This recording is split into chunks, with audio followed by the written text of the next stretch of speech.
conflict, Java version, corrupted files, etc., is crashing the game right at launch.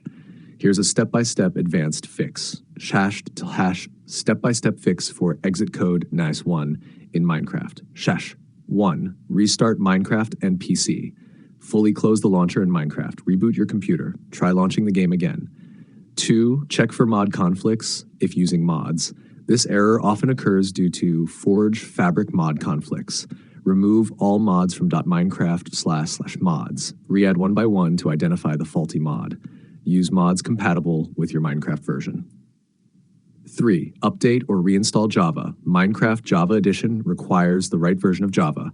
Download the latest Java 17 or Java 21 from adoptium.net.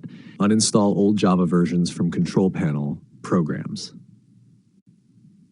4. Delete corrupted game files. 1. Press WinR, type send appdatasent.minecraft.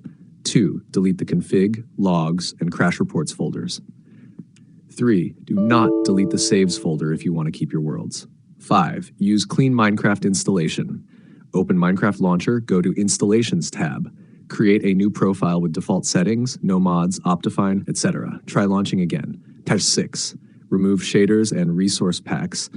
Exit code MASH1 is commonly caused by broken or high-demand resource packs/shaders. Remove .minecraft/resource packs contents temporarily. 7.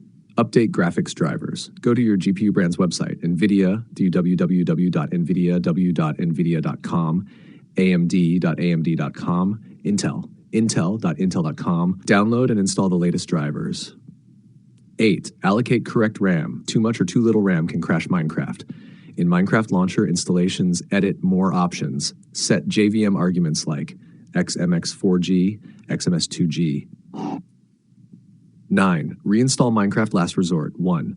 Backup saves folder. 2. Uninstall Minecraft completely. 3. Delete the Minecraft folder. 4. Reinstall from minecraft.net/minecraft.net.